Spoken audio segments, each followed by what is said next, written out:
Assalamualaikum warahmatullahi wabarakatuh. Pada pertemuan kali ini kita akan mempelajari mengenai permintaan dan penawaran. Nah, permintaan dan penawaran ini masih berhubungan dengan materi yang lalu. Masih ingatkah kalian?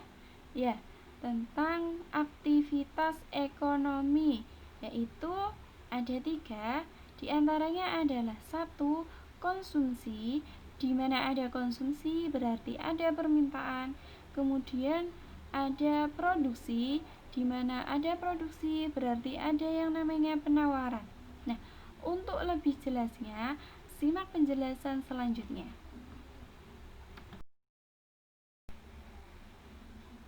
Oke, yang pertama kita akan membahas mengenai permintaan. Nah, jadi tadi sudah menyinggung mengapa ada konsumsi sehingga ada permintaan. Nah, untuk mempermudah kalian memahami mengenai permintaan ini, coba posisikan diri kalian sebagai seorang konsumen atau pembeli. Nah, sebagai contoh, ketika tahun ajaran baru, kalian pasti membutuhkan buku atau peralatan tulis. Nah, pada saat itu, harga buku itu cenderung naik jika dibanding harga sebelumnya.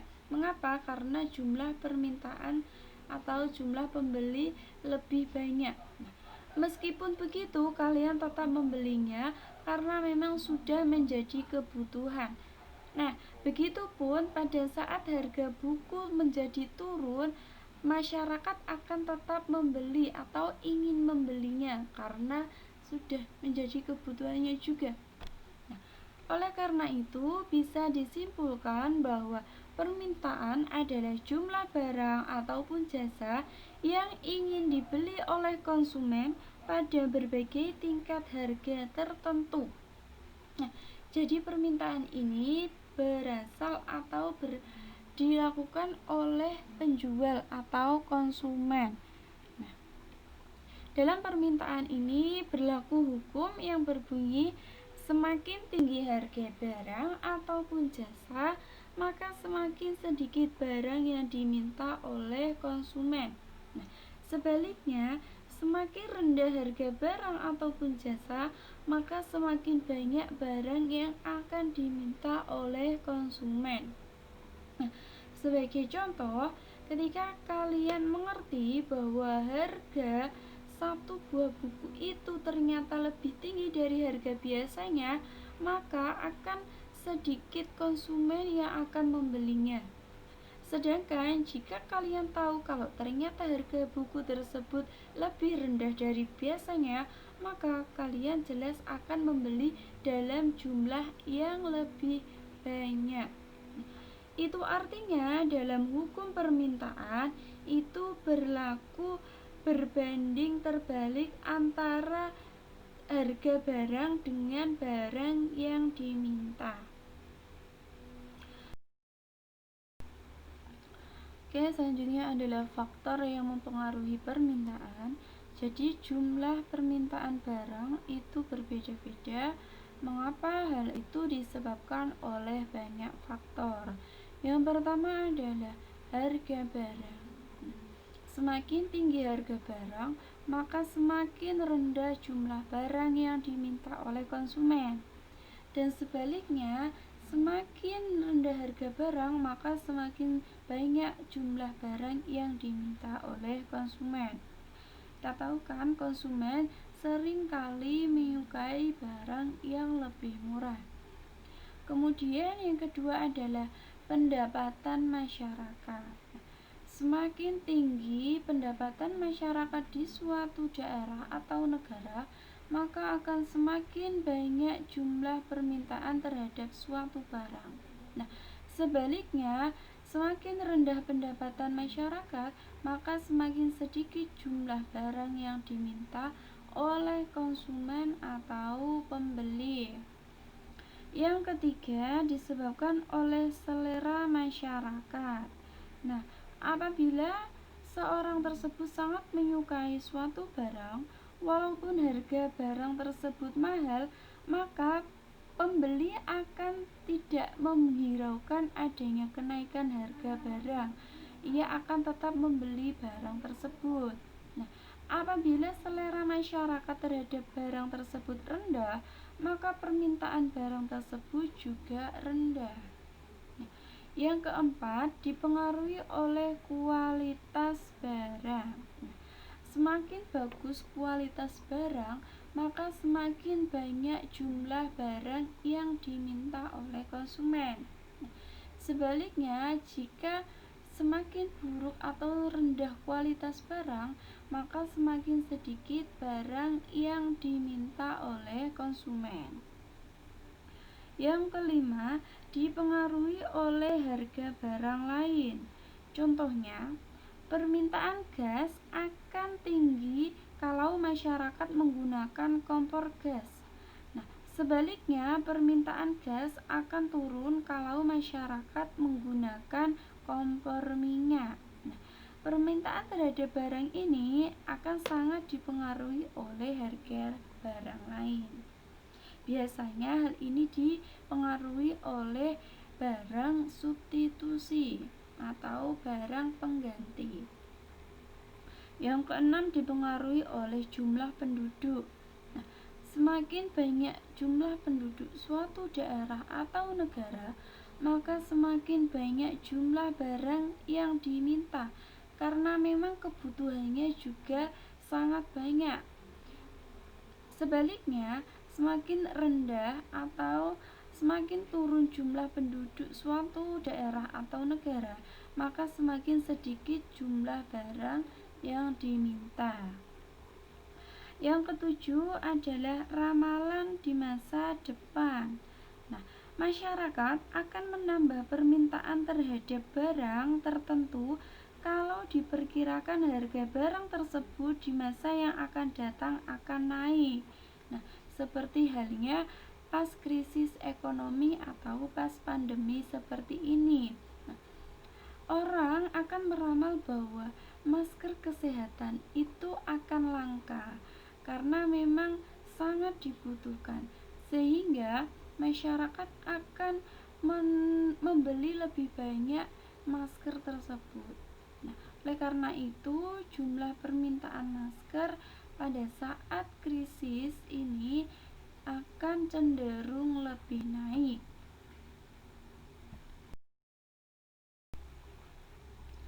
Oke, kemudian ada kurva permintaan. Jadi kurva permintaan ini sangat erat kaitannya dengan harga dan jumlah barang yang diminta. Nah, jadi kurva permintaan adalah grafik yang menggambarkan sifat hubungan antara jumlah permintaan barang ataupun jasa dengan harga dalam berbagai kondisi. Nah, sebagai contoh, di sini ada tabel permintaan cabai dalam kilogram. Nah, mulai dari harga 15.000, jumlah barang yang diminta 10 kg hingga harga Rp5.000, jumlah barang yang diminta 50 kg. Jika kita perhatikan, semakin tinggi harga barang, maka semakin sedikit jumlah barang yang diminta. Dan sebaliknya, semakin rendah harga cabai, maka semakin banyak jumlah cabai yang diminta oleh konsumen. Bagaimana cara membuat kurva permintaan ini? Perhatikan gambar berikut. Jadi ini ada kurva permintaan. Kalian harus membuat garis vertikal, di mana garis vertikal itu menggambarkan harga. Nah, kalian tulis harga mulai dari yang terendah hingga yang tertinggi. Kemudian membuat garis horizontal yang mewakili jumlah barang yang diminta. Kemudian tulis jumlah barang yang diminta mulai dari yang terendah yaitu 10 hingga yang tertinggi yaitu 50. Nah, kemudian tarik antara harga barang dengan jumlah yang diminta oleh konsumen sesuai dengan tabel di atas. Nah, bagaimana? Nah, kalian bisa mencobanya.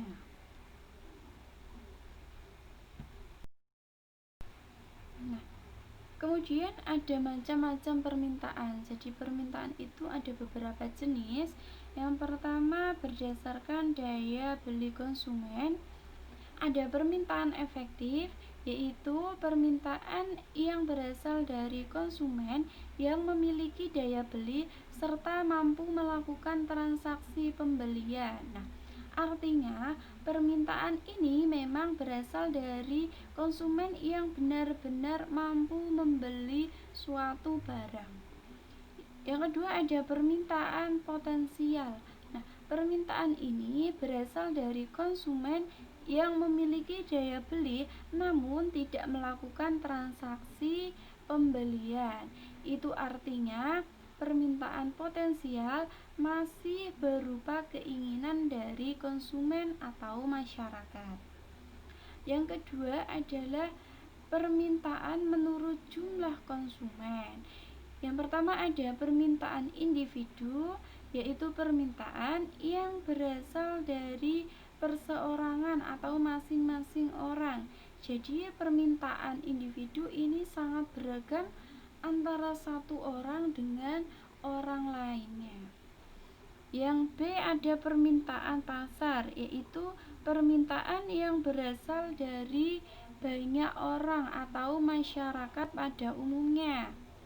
Nah, bagaimana di sini bisa membedakan antara permintaan efektif dengan potensial dan permintaan individu dengan permintaan pasar. Oke, yang kedua kita akan membahas mengenai pengertian penawaran. Nah, jika tadi sudah menyinggung mengenai adanya produsen, berarti ada penawaran. Mengapa demikian? Karena penawaran ini berasal dari produsen. Nah, oleh karena itu, untuk lebih memahami materi ini, sebaiknya kalian posisikan diri sebagai seorang penjual atau produsen. Nah, apa itu penawaran? Penawaran adalah kesediaan penjual untuk menjual berbagai barang pada berbagai tingkat harga dalam waktu tertentu.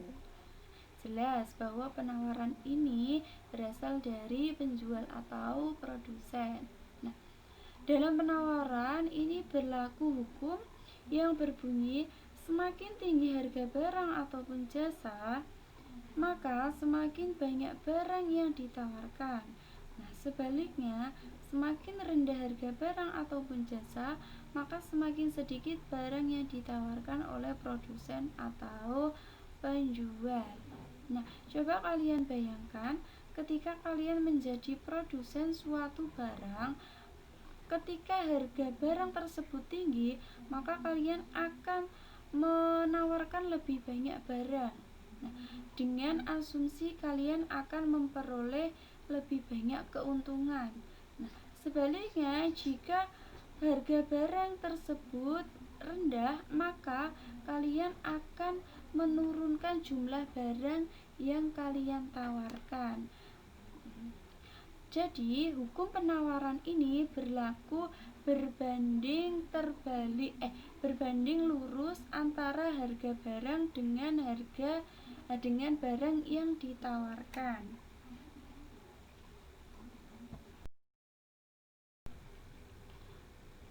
Oke, selanjutnya faktor yang mempengaruhi penawaran. Jadi, jumlah barang yang ditawarkan oleh produsen itu berbeda-beda, kadang sangat tinggi, kadang juga rendah. Hal itu disebabkan oleh beberapa faktor. Yang pertama adalah faktor biaya produksi. Nah, biaya produksi merupakan biaya yang harus dikeluarkan oleh perusahaan untuk memproduksi atau mengolah barang. Nah, jika biaya produksi itu mahal, maka harga barang juga mahal. Jika harga barang mahal, maka jumlah barang yang ditawarkan itu lebih sedikit. Nah, sebaliknya, jika biaya produksi itu murah, maka harga barang juga murah. Nah, jika harga barang murah, maka jumlah barang yang ditawarkan akan semakin banyak. Yang kedua, dipengaruhi oleh teknologi. Nah, semakin canggih teknologi yang digunakan oleh perusahaan untuk mengolah barang, maka akan semakin banyak barang yang dihasilkan dalam waktu yang lebih sedikit. Nah, oleh karena itu, semakin canggih teknologi yang dimiliki oleh perusahaan, maka akan semakin banyak jumlah barang yang ditawarkan oleh perusahaan.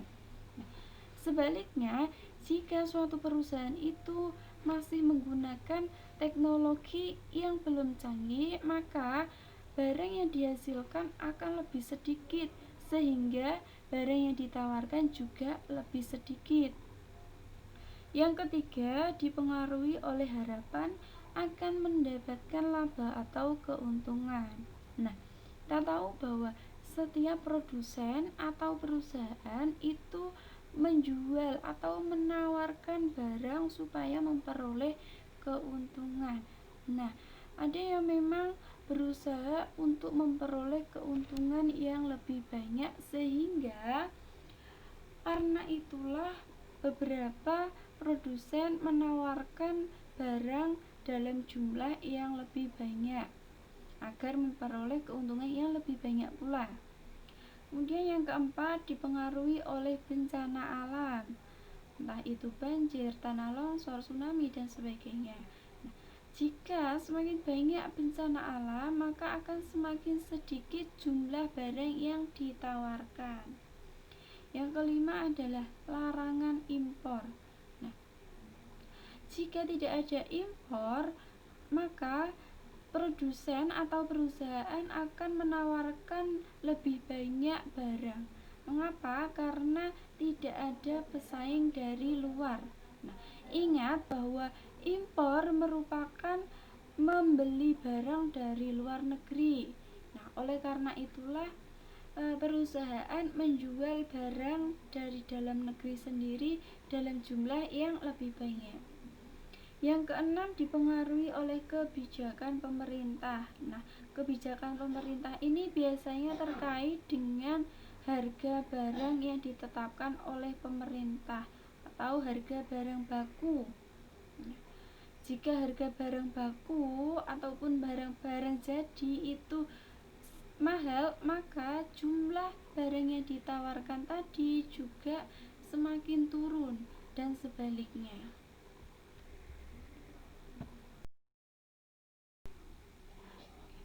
Kemudian ada juga kurva penawaran. Nah, kurva penawaran ini ada kaitannya antara harga dengan jumlah barang yang ditawarkan oleh produsen. Nah, apa itu kurva penawaran? Jadi, kurva penawaran adalah grafik yang menggambarkan sifat hubungan antara harga suatu barang dengan jumlah penawaran barang ataupun jasa pada waktu dan tempat tertentu. Nah, coba di sini ada tabel harga dan jumlah penawaran butir telur. Nah, ketika harga satu butir telur itu 4.000, maka jumlah yang ditawarkan hanya 100.000. Nah, selanjutnya, jika harga telur tadi 5.500 per butir, maka jumlah yang ditawarkan adalah 125 per butir. Nah, jika kita perhatikan tabel ini, maka mengacu pada hukum penawaran, yaitu semakin tinggi harga telur, maka semakin banyak jumlah yang ditawarkan oleh produsen. Nah, dan sebaliknya, semakin rendah harga telur, maka semakin sedikit jumlah telur yang ditawarkan oleh produsen. Nah, bagaimana cara membuat kurva penawaran? Yaitu perhatikan gambar berikut. Nah, kalian harus membuat garis vertikal yang menggambarkan harga telur per rupiah, yaitu ditulis mulai dari yang terendah hingga tertinggi, berarti mulai dari 4.000 hingga 9.000. Kemudian membuat garis horizontal yang mewakili jumlah telur yang ditawarkan, yaitu ditulis mulai dari yang terkecil atau yang terendah hingga tertinggi. Nah, kemudian tarik garis antara harga dengan jumlah penawaran telur, sesuaikan berdasarkan tabel di atas. Nah, kemudian tarik berdasarkan titik-titik, berarti garis penawarannya itu menuju ke kanan. Nah, bagaimana? Nah, untuk menguji pemahaman kalian, coba perhatikan tabel dari penjualan bakso berikut. Nah, di sini ada harga bakso per porsi mulai dari 10.000 hingga 20.000 dan jumlah bakso yang diminta, kemudian jumlah yang ditawarkan. Nah, ini buatlah grafik permintaan dan penawaran sesuai dengan contoh di atas. Nah, ini berarti yang pertama membuat grafik atau kurva permintaan terlebih dahulu, berarti menggunakan harga proporsi dan jumlah yang diminta. Kemudian baru membuat grafik penawaran, yaitu berarti menggunakan harga proporsi dengan jumlah yang ditawarkan ini. Nah, bagaimana? Semoga bisa dipahami. Sekian, wassalamualaikum warahmatullahi wabarakatuh.